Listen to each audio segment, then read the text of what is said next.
नमस्कार. श्री निसर्गदत्त महाराज एक चिंतन संकलन भाग 147. श्री निसर्गदत्त महाराज काही चिंतनीय मुद्दे. निसर्गदत्त महाराज म्हणतात, मी आहे किंवा आपण शुद्ध असणेपणानेच आहोत यातच राहा. श्री निसर्गदत्त महाराज म्हणतात, मी आहे किंवा आपण शुद्ध असणेपणानेच आहो यातच राहा. यातच ते वस्ती करायला सांगतात. यालाच ते ध्यान सुद्धा म्हणतात. असणेपणात असा हा त्यांचा महामंत्र आहे. असणेपणात असा हा त्यांचा महामंत्र आहे. त्यांच्या एकूण सर्व निरूपणामध्ये ध्यानासंबंधी जे काही त्याचे सांगणे आहे ते खूपच मार्मिक असते. ध्यान करणे म्हणजे ध्यानाचा आपल्याला अजिबात अनुभव येत नाही असे होणे होय. ध्यान करणे म्हणजे ध्यानाचा आपल्याला अजिबात अनुभव येत नाही असे होणे होय. किंवा स्वतःच्या सहवासात राहणे म्हणजेही ध्यान होय, अशी सुद्धा ते एक मार्मिक व्याख्या करतात. ते म्हणतात, माझे हे जे काही सांगणे असते ते जर नीट लक्षात ठेवले आणि नीट आठवत राहिले, नुसते आठवत राहिले तरी अजून वेगळे तुम्हाला काहीही करावे लागणार नाही. फक्त नीट लक्षात ठेवा. हे जर फक्त नीट लक्षात ठेवले तर मग कुणालाही मांडी घालून तासनतास ध्यानात बसण्याची गरजच उरणार नाही. मग चढणाऱ्या आणि उतरणाऱ्या समाधीची कधीच भुरळ पडणार नाही. अशा या समाधीचा अभ्यास करणारे जे कोणी असतात ते मात्र युत्थानदशेत म्हणजे समाधी भंग पावल्यानंतर युत्थानदशेत एकमेकावर खेसकताना दिसतात. म्हणजे त्यांच्या स्वभावात काही फरक पडत नाही. म्हणून डोळे उघडे ठेवून सुद्धा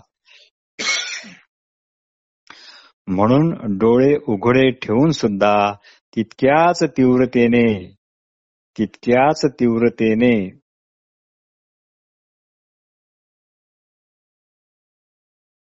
सहज समाधीत राहता येते, जितक्या तीव्रतेने आपण डोळे बंद करून सहज समाधीत असतो.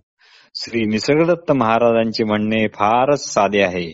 ते म्हणतात, फक्त असा शांत निवांत असा आणि आपल्या असणेपणातच असा. बिथरू नका, बुजाडू नका. डोळे मिटल्यावर जे काही दिसते किंवा जे दिसत नाही त्या असण्याच्या भावात राहा किंवा त्या नसण्याच्या भावात राहा.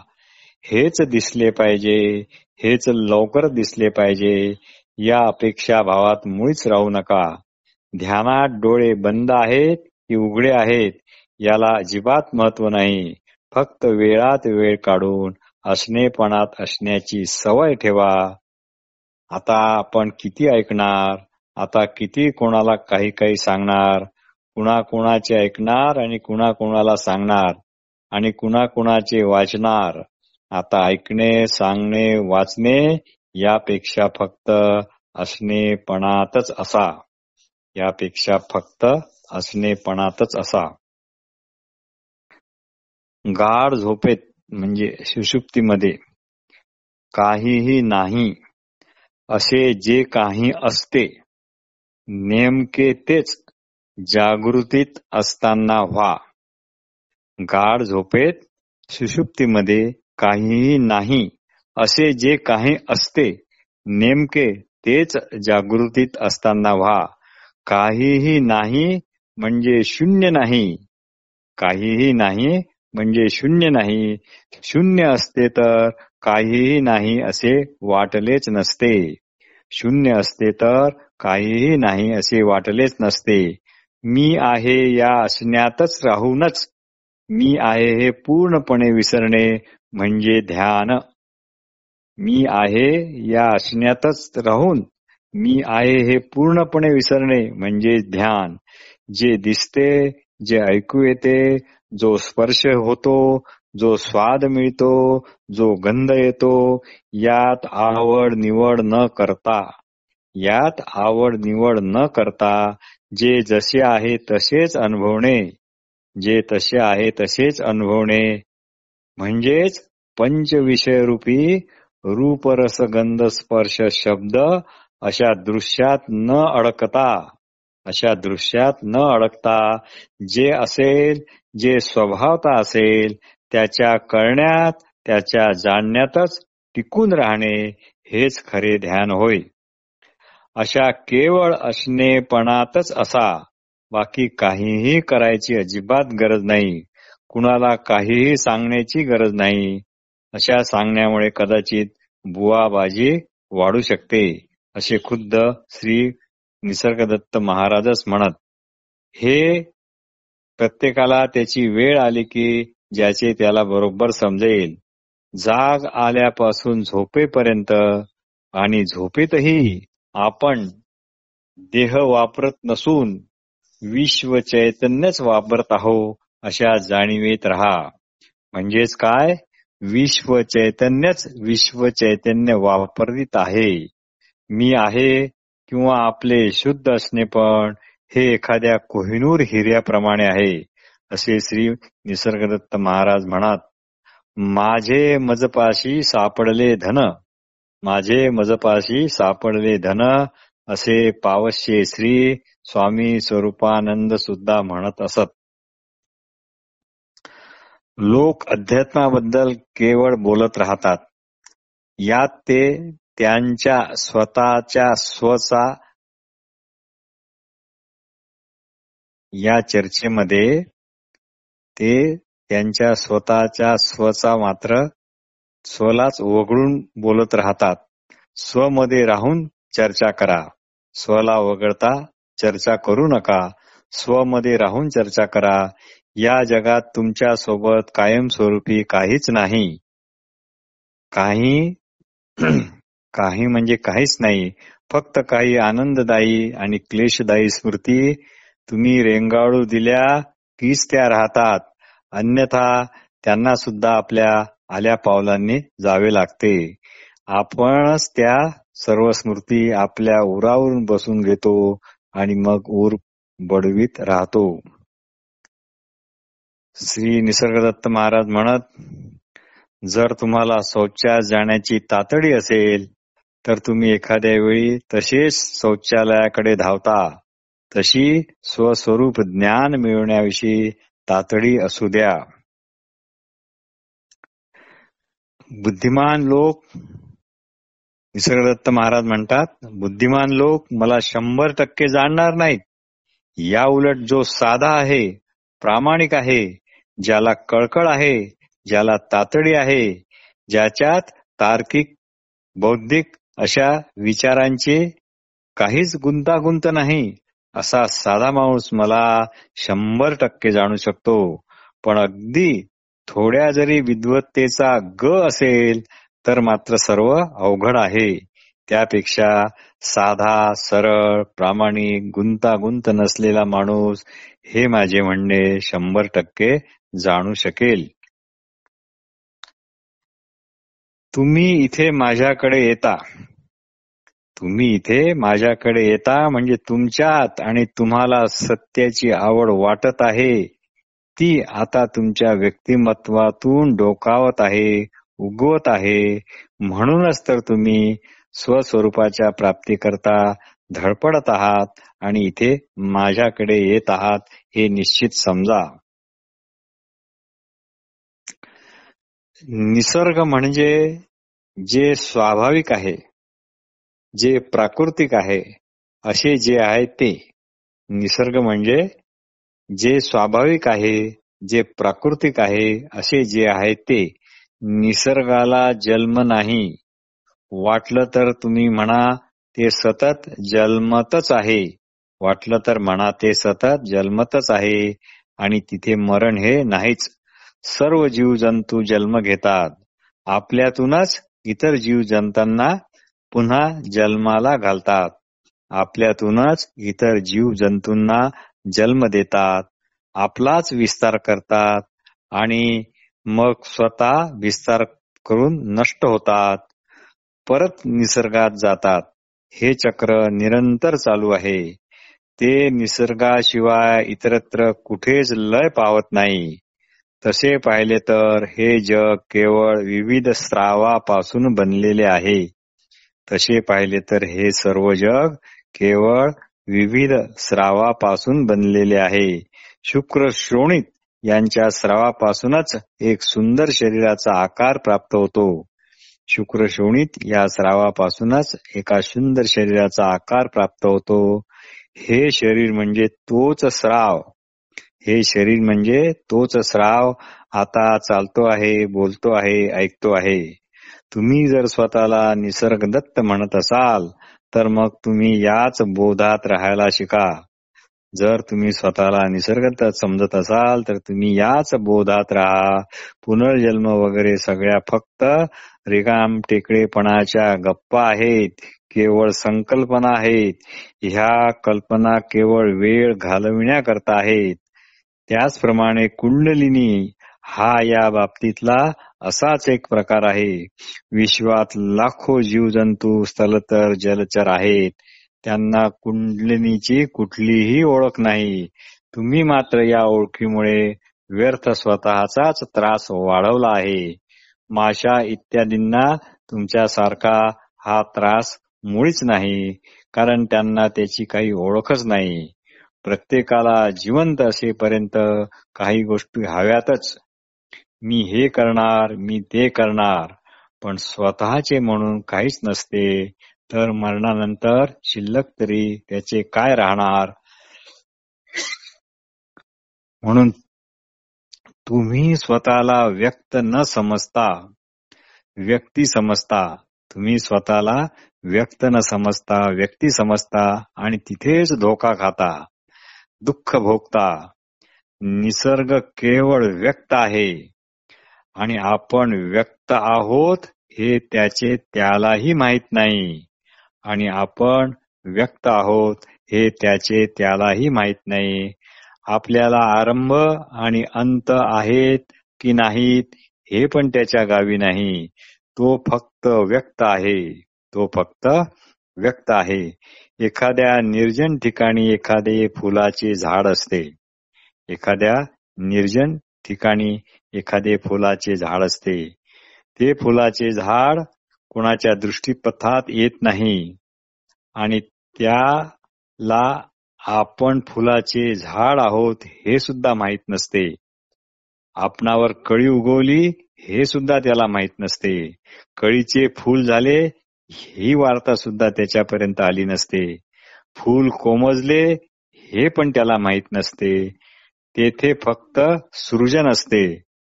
ते केवळ आपल्यातूनच होत असते. म्हणजे तेथे केवळ व्यक्तता असते.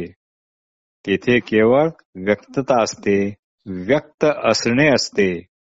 यालाच कृष्णमूर्ती क्रिएशन असे म्हणतात. नेमका हाच दृष्टांत श्री जे कृष्णमूर्तींनी डॉक्टर अँडरसन यांच्या अशी झालेल्या एका संवादात सांगितला आहे. जाणकारांनी अवश्य वाचावा. असो, सध्या तुमची मी आहे ही बाब तुम्ही वैयक्तिक बाब समजता. सध्या तुमची मी आहे ही बाब तुम्ही वैयक्तिक बाब समजता व हा गैरसमज तुम्हाला तुमच्या मुळापासून दूर नेतो. तुमच्या मूळ स्वरूपापासून दूर नेतो. न तुम्ही देह आहात, न देहाचे नाव आहात, न तुम्ही वंश गोत्र इत्यादी इत्यादी आहात. साधक प्रश्न करतो, हा गैरसमज दूर करण्याकरता प्रयत्नांची गरज आहे काय? हा गैरसमज दूर करण्याकरता प्रयत्नांची गरज आहे काय? यावर श्री महाराज म्हणतात, प्रयत्नांची अजिबात गरज नाही, पण तुम्हाला प्रयत्न करायची फार वाईट सवय लागलेली आहे. आपण केवळ असणेपणानेच आहोत हे कळण्याकरता कुठल्या प्रयत्नाची गरज आहे हो? आपण केवळ असणेपणानेच आहोत हे कळण्याकरता कुठल्या प्रयत्नांची गरज आहे? एकदा का तुम्हाला तुमच्या सोबत असण्याची तीव्र इच्छा झाली की सर्व काही उत्स्फूर्तपणे घडेल. एकदा का तुम्हाला तुमच्या सोबत असण्याची तीव्र इच्छा झाली की सर्व काही उत्स्फूर्तपणे घडेल, मग कुठल्याही प्रयत्नाची काहीही गरज पडणार नाही.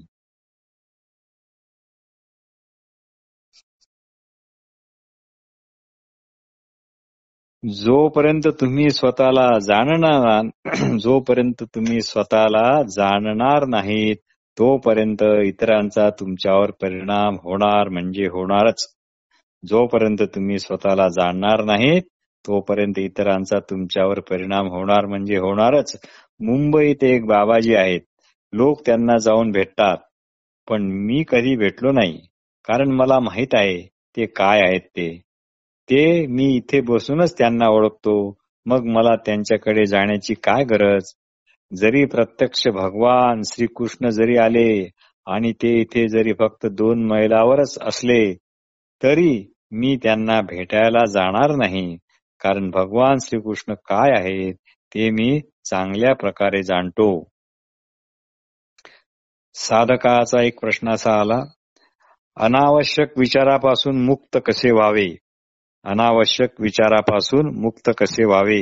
यावर महाराज म्हणतात, जसा आपण रॉंग नंबर आला की ताबडतोब ठेवून देतो तसे.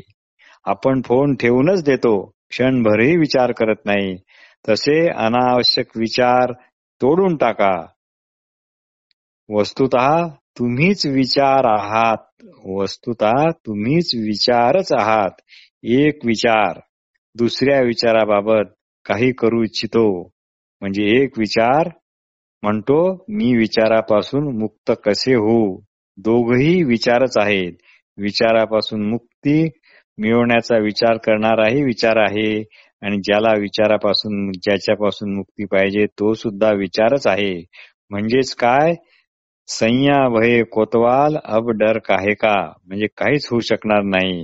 तर म्हणूनच श्री जे कृष्णमूर्ती म्हणतात, नेटवर्क ऑफ थॉट हे नीटपणे समजावून घ्या. विचारापासून विचारक कसा निर्माण होतो हे स्वतः तपासा. Thinker is the thought, there is only thought. हे खरे की खोटे हे तपासा. विचाराची मर्यादा ओळखा. विचाराची मर्यादा ओळखणे म्हणजेच विचारमुक्त होणे होय. विचाराची मर्यादा ओळखणे म्हणजेच विचारमुक्त होणे होय. गरजेपुरताच विचार करा. इतर वेळी जा, मला तुझी इथे काही गरज नाही, असे विचाराला म्हणण्याचे धैर्य बाळगा. पण विचाराचे शत्रू बनू नका. मॉरिस फ्रीडमन म्हणतात, श्री निसर्गदत्त महाराजांशी माझी भेट मोठ्या भाग्याने झाली आहे. त्यांच्या सत्स्वरूपाकडे जाण्याचा मार्ग आणि श्री रमण महर्षींचा मार्ग यामधील साम्य माझ्या मनात विशेषतः भरले. लवकरच माझ्या लक्षात आले की दोघांची शिकवण म्हणजे प्राचीन अद्वैत वेदांताचीच शिकवण असून श्री महाराज ती सर्वस्वी आपल्या स्वतःच्या अशा विशिष्ट शैलीत सांगतात. जगभरातले खरे खोटे जिज्ञासू त्यांच्याकडे येतात. ते त्यांना प्रश्न विचारतात. जास्त लोक हे इंग्लंडचे किंवा फ्रेंच जर्मन असले आहेत. श्री मॉरिस किंवा अन्य याच्यात श्री सप्रे आणि मुल्लर पट्टन यांचा सिंहाचा वाटा आहे की जे संवाद साधण्यास ते मदत करत. आश्रमामध्ये श्री मॉरिस किंवा अन्य कुणी जे इंग्रजीमधून संवाद करत त्यांना मराठीमध्ये करण्याचे आणि महाराजांना तो मराठी अनुवाद सांगण्याचे काम श्री सप्रे नावाचे सद्ग्रस्त आणि श्री मुल्लरपट्टण नावाचे सद्ग्रस्त यांचा सिंहाचा वाटा आहे. ते संवाद साधण्यास अक्षरशः जीव तोडून मदत करीत. कधी कधी चर्चा इतक्या हृदयाला भिडणाऱ्या असत की ती तशीच न राहता पुढे तरी त्याचे रेकॉर्डिंग करावे असे वाटे. ही चर्चा हवेत तशीच विरल्या जाऊ नये म्हणून रेकॉर्डिंग करून ठेवावे आणि त्याचे महत्व काय आहे ते कळावे असे त्यांना वाटे. त्यामुळे एक टेप रेकॉर्डर आणण्यात आला. त्यांचे प्रथम इंग्रजीत भाषांतर करण्यात आले नाही. पुन्हा त्याचे भाषांतर मराठीत करण्यात आले. हे अतिशय कठीण आणि सहनशक्तीची परीक्षा घेणारे काम होते. नंतर शब्दशः नाही तरी निवडक काही भाग श्री निसर्गदत्त महाराज यांनी च्या स्वरूप ज्ञानाच्या शिकवणीनुसार आहेत की नाही हे त्यांचे त्यांनाच दाखवून खात्री करण्यात आली, तपासून पाहण्यात आली. मात्र मराठी अनुवाद महाराजांनी स्वतः नजरेखालून घातला आहे. खरोखरच हे आपले परमभाग्य आहे की आपल्या हे सर्व निदान वाचायला तरी मिळत आहे. आपल्याला हे सर्व वाचायला मिळत आहे आणि त्या पुस्तकाचे नाव आहे आय एम दॅट. माझी अशी भावना आहे की नाही समजले तर नाही समजले, आपल्याला काही घाई नाही. जे काही आपण आहोत ते तर आपण आत्ताच आहोत. म्हणून स्वस्थ बसा, निवांत बसा. विनोदाने असे म्हणता येईल की केवळ विनोदाने, बरं, उपास नाही कोणाचा, केवळ विनोदाने. आग लगे बस्ती में, साधू रहे मस्ती में. म्हणून अनुभवानंद जे म्हणतात मौज से रहो, आम्ही म्हणतो मौज से रहो और मौज में रहो. धन्यवाद.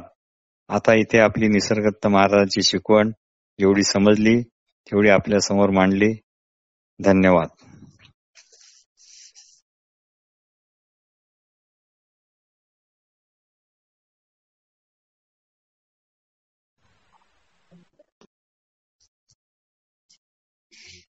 नमस्कार.